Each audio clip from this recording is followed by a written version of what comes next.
Hello friends, आज हम लोग पढ़ेंगे कर्क रेखा एवं मानक समय के बारे में।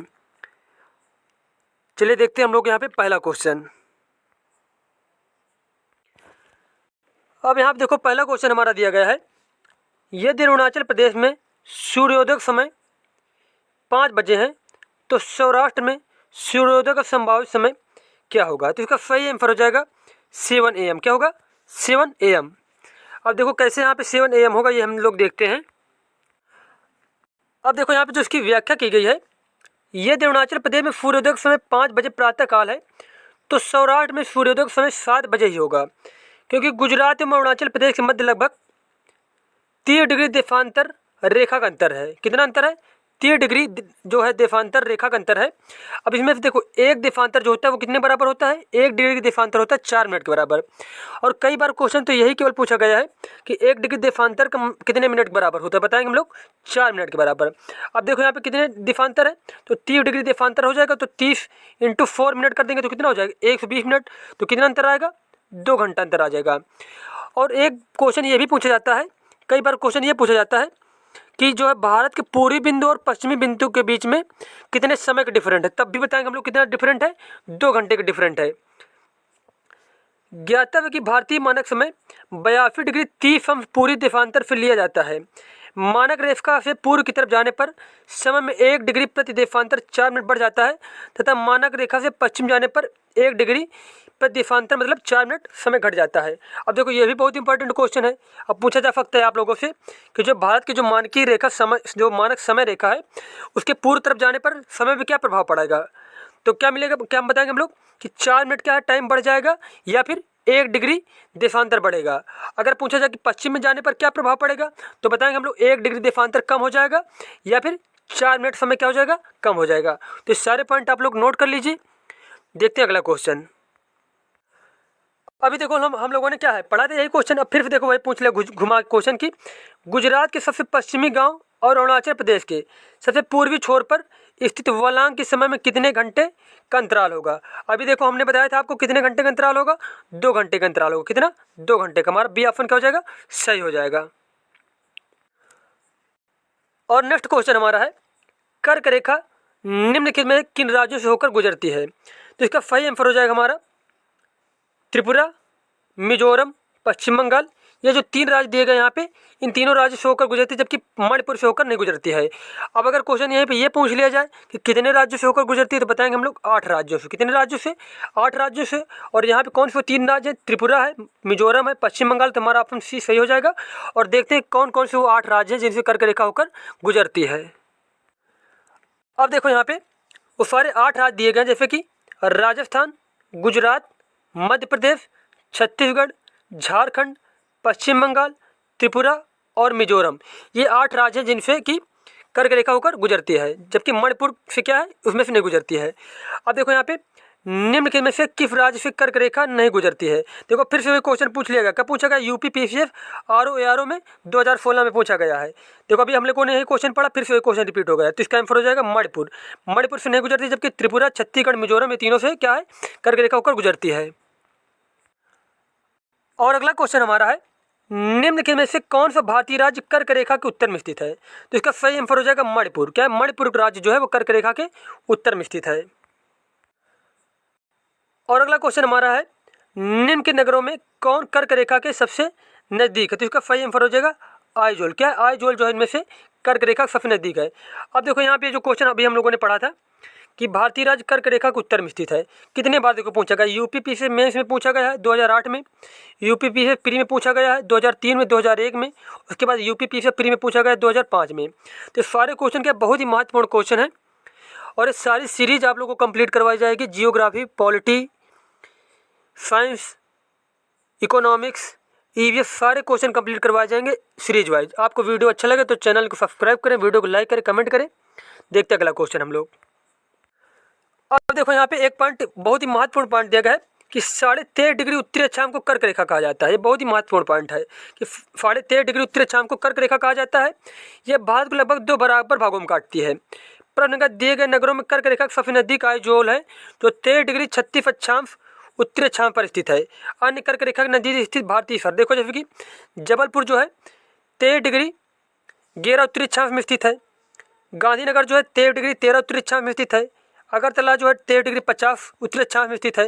रांची जो है 13 डिग्री 11 उत्तरी अक्षांश में स्थित है। और भोपाल जो है 13 डिग्री 25 उत्तरी अक्षांश में स्थित है। अब देखो नेक्स्ट क्वेश्चन जो हमारा है, जैसे कि दिया गया निम्न के में से कौन सा शहर कर्क रेखा के सबसे निकटस्थ है। तो इसमें देखो यहाँ पे अभी हम लोगों ने क्या ये जो पढ़े थे ना पॉइंट, ये इसी क्वेश्चन बन गया। तो ये सारे पॉइंट आप लोग क्या करते हैं, इसको नोट्स भी बना सकते हैं आप लोग, या फिर ऐसे ऐसे तो इतनी जल्दी सारे पॉइंट याद नहीं होंगे। तो क्या करिए आप लोग इसकी नोट्स बना लीजिए और इसकी प्रैक्टिस भी होती जाएगी और जो नए क्वेश्चन हैं वो भी तैयार होते जाएंगे। तो देखो यहाँ पे क्वेश्चन क्या है कि कौन सा शहर कर्क रेखा के सबसे निकटस्थ है। तो इसका सही आंसर हो जाएगा जबलपुर। क्या जबलपुर इसमें से सबसे नज़दीक है कर्क रेखा के। उसके बाद नेक्स्ट क्वेश्चन हमारा है निम्नांकित नगरों में कर्क रेखा से निकटतम दूरी पर स्थित है। तो इसका सही आंसर हो जाएगा गांधीनगर। क्या हो जाएगा, गांधीनगर। अब देखो यहाँ पे ये पॉइंट जो दिए थे इन पे कितने क्वेश्चन बने। एक बार जबलपुर का पूछा गया, अब गांधीनगर का पूछा गया, कभी अगरतला पूछेगा, कभी रांची पूछेगा, कभी भोपाल पूछेगा। तो ये सारे पॉइंट आपको क्या करने हैं, नोट करने हैं और अच्छे से याद रखना है। अब देखो ये गांधीनगर क्या है 13 डिग्री 13 उत्तरी अक्षांश में, जबलपुर क्या है 13 डिग्री 11 उत्तरी अक्षांश में है। अगरतला 13 डिग्री 50 उत्तरी अक्षांश में है। रांची जो है 13 डिग्री 11 उत्तरी अक्षांश में, और भोपाल 13 डिग्री 25 उत्तरी अक्षांश में है। बहुत ही महत्वपूर्ण पॉइंट है। देखते हैं अगला क्वेश्चन हम लोग। नेक्स्ट क्वेश्चन दिया गया हमारा 80 डिग्री पूर्वी देशांतर और कर्क रेखा का मिलन बिंदु है। तो इसका सही आंसर हो जाएगा मध्य प्रदेश में। कहाँ पे, 80 डिग्री पूर्वी देशांतर और कर्क रेखा का मिलन बिंदु स्थित है मध्य प्रदेश में। और यह स्थान जबलपुर से उत्तर की ओर स्थित, कहाँ पे, जबलपुर से उत्तर की ओर स्थित है। उसके बाद नेक्स्ट क्वेश्चन है निम्न के देशांतरों में कौन सा भारत की प्रमाणिक मध्याह्न रेखा कहलाता है। तो इसका सही आंसर हो जाएगा 42 डिग्री 30 अंश जो है वो पूर्वी क्या है हमारा जो है प्रमाणिक मध्याह्न रेखा का समय कहलाता है। अब देखो यहाँ पे ये पॉइंट दिए गए, काफ़ी पॉइंट दिए गए। प्रमाणिक समय प्रमाणिक देशांतर का स्थानीय समय होता है। भारत में 82.5 पूर्वी देशांतर जो प्रयागराज के निकट नैनी से गुजरती है के समय को मानक समय माना गया है। यह समय ग्रीनविच समय से 5.5 घंटा आगे है। अतः जब ग्रीनविच में दोपहर 12 बजे हों तो इस समय भारत में शाम के 5:30 बजेंगे। यह रेखा देश के 5 राज्यों उत्तर प्रदेश, मध्य प्रदेश, छत्तीसगढ़, उड़ीसा एवं आंध्र प्रदेश से होकर गुजरती है। अब देखो यहाँ कितने क्वेश्चन बन जाएंगे। अभी देखो हम लोगों ने पढ़ा था कि जो है भारत का मानक समय कहाँ लिया गया, तो बताएंगे 82 डिग्री पूर्वी देशांतर को माना जाता है। कहाँ से गुजरती है रेखा, तो बताएंगे प्रयागराज के निकट नैनी के पास से गुजरती है। ठीक है। उसके बाद ये ग्रीनविच मीन टाइम से कितने आगे है या कितने पीछे, तो बताएंगे 5.5 घंटा आगे है। उसके बाद ये कितने राज्यों से होकर गुजरती है भारत में, बताएंगे 5 राज्यों से होकर गुजरती है। और कौन कौन से 5 राज्य हैं वो, उत्तर प्रदेश है, मध्य प्रदेश है, छत्तीसगढ़ है, उड़ीसा और आंध्र प्रदेश है। ये सारे पॉइंट कंप्लीट हो गए हमारे। उसके बाद नेक्स्ट क्वेश्चन है यदि भारतीय मानक समय या में उत्तर पर मध्याह्न है तो 120 डिग्री पूर्वी देशांतर पर स्थानीय समय क्या होगा। तो इसका सही आंसर हो जाएगा 14.5। कितना होगा, 14.5। उसके बाद नेक्स्ट क्वेश्चन हमारा है भारतीय मानक समय की यामोत्तर नहीं गुजरती है। तो इसका सही आंसर हो जाएगा महाराष्ट्र से। अब यहाँ पे देखो आंध्र प्रदेश होकर गुजरती है, छत्तीसगढ़ से गुजरती है, उत्तर प्रदेश से गुजरती है। कितने टोटल 5 राज्य जो 5 राज्यों से होकर गुजरती है उनमें से 3 तो ये दिए गए, आंध्र प्रदेश, छत्तीसगढ़, उत्तर प्रदेश। और उसके बाद 4th नंबर है हमारा मध्य प्रदेश और 5 नंबर हो जाएगा उड़ीसा। तो हमारी जो भारत की मानक समय रेखा है 5 राज्यों से गुजरती है। कौन कौन से 5 राज्य, आंध्र प्रदेश, छत्तीसगढ़, उत्तर प्रदेश, मध्य प्रदेश और उड़ीसा, जबकि इसमें से महाराष्ट्र नहीं है। और अगला क्वेश्चन हमारा दिया गया है निम्न के में कौन सा एक स्थान भारतीय मानक समय यामोत्तर के सबसे नज़दीक है। तो इसका सही आंसर हो जाएगा मिर्ज़ापुर। क्या है, मिर्ज़ापुर। प्रश्नानुसार मिर्ज़ापुर भारतीय मानक समय यामोत्तर के सबसे नज़दीक है, क्योंकि जो हमारी जो भारतीय मानक समय रेखा है 82.5 डिग्री पूर्वी देशांतर वो कहाँ ली गई है, इलाहाबाद के निकट जो नैनीक पास मिर्ज़ापुर से ली गई है। उसके बाद नेक्स्ट क्वेश्चन हमारा है भारतीय मानक समय की देशांतर रेखा 82.5 डिग्री 30 जो है किस नगर से होकर गुजरती है। तो इसका सही आंसर हो जाएगा इलाहाबाद। कहाँ से, इलाहाबाद से। अब देखो यहाँ पे कुछ पॉइंट दिए गए हैं। भारतीय मानक समय देशांतर रेखा प्रयागराज से होकर गुजरती है, अतः विकल्प हमारा डी सही हो जाएगा। अब देखो यहाँ पे जैसे कुछ पॉइंट दिए गए हैं कि मानक समय रेखा के निकट प्रमुख शहरों की स्थिति कौन सा जो है नगर मानक समय रेखा के ज़्यादा नज़दीक है। तो इसका सही आंसर देखो इसमें कई पॉइंट दिए गए हैं, जैसे कि लखनऊ जो है 81 डिग्री पूर्वी देशांतर में स्थित है।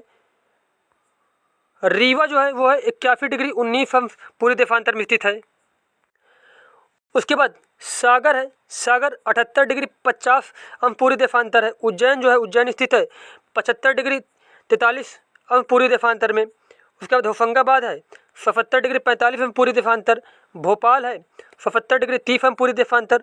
और हैदराबाद है 78 डिग्री 29 पूर्वी देशांतर। और बेंगलुरु हमारा है 77 डिग्री 40 पूर्वी देशांतर। तो हमारे सारे पॉइंट कंप्लीट हो गए। देखते हैं अगला क्वेश्चन। अगला क्वेश्चन दिया गया यहाँ पे, भारत में सबसे पहले निम्न के में से किस राज्य में सूर्य दिखाई देता है? तो इसका सही आंसर हो जाएगा अरुणाचल प्रदेश में। कहाँ पे? अरुणाचल प्रदेश में सबसे पहले सूर्य दिखाई देता है। अब देखो यहाँ पे कुछ पॉइंट दिए गए हैं। भारतीय राज्य के रूप में इसकी स्थापना 20 फरवरी 1987 को हुई थी और इसकी राजधानी क्या है? ईटानगर है। ये तो सभी को मालूम होगा। तो ये पॉइंट अभी हम लोगों ने पढ़ा कि भारत में सबसे पहले सूर्य कहाँ पे दिखाई देगा? अरुणाचल प्रदेश में दिखाई देगा। और इसकी स्थापना कब हुई थी? 1987 में हुई थी। और इसकी कैपिटल क्या है? ईटानगर है। अगला क्वेश्चन है, भारत ने नई सहस्त्राब्दी के सूर्योदय की पहली किरण निम्न में किस देशांतर पर देखेगी? तो इसका सही आंसर हो जाएगा 82 डिग्री 30 अंश पूर्वी देशांतर में। सॉरी यहाँ पे जो है क्या है? 82 नहीं, निकल के गलती से 92 डिग्री 30 पूर्वी देशांतर में सबसे पहले दिखाई पड़ेगी। और अगर वही राज्य पूछ लिया जाए तो बताएंगे अरुणाचल प्रदेश। और देशांतर पूछा जाए तो बताएंगे हम लोग 92 डिग्री या फिर बता देंगे 92.5 डिग्री पूरी देशांतर में सबसे पहले दिखाई पड़ेगी। वो बार बार 82 निकल रहा है। अब देखो यहाँ पे एक बहुत ही मोस्ट इंपॉर्टेंट पॉइंट दिया गया है कि भारत पृथ्वी के उत्तर पूर्वी गोलार्ध में, कौन से गोलार्ध में स्थित है? उत्तर पूर्वी गोलार्ध में 8 डिग्री 4 अंश से 37 डिग्री 6 उत्तरी अक्षांश तथा 68 डिग्री 7 से 97 डिग्री 25 अंश पूर्वी देशांतर के मध्य स्थित है। और इसके बाद नेक्स्ट पॉइंट क्या दिया गया है कि 82.5 डिग्री पूर्वी देशांतर भारत का प्रमाणिक माध्यान्ह रेखा है, जिससे हम लोगों का क्या है? समय का निर्धारण होता है। उत्तर से दक्षिण इसके लगभग मध्य से होकर गुजरती है।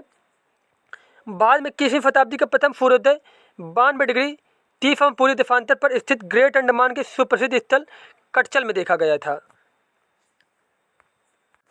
और अगला क्वेश्चन हमारा है, निम्न के में से कौन सी स्थान भारत का ग्रीनविच कहा जाता है? तो इसका सही आंसर हो जाएगा उज्जैन। उज्जैन को क्या कहा जाता है? भारत का ग्रीनविच कहा जाता है।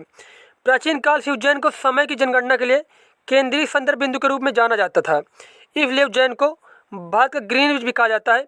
मुगल काल में जयसिंह द्वितीय द्वारा उज्जैन, दिल्ली, जयपुर, मथुरा तथा वाराणसी वेदशालों का निर्माण भी कराया गया था। उसके बाद अगला पार्ट हमारा है राज्य एवं संघ शासित प्रदेशों के बारे में, वो पढ़ेंगे हम लोग नेक्स्ट वीडियो में। धन्यवाद।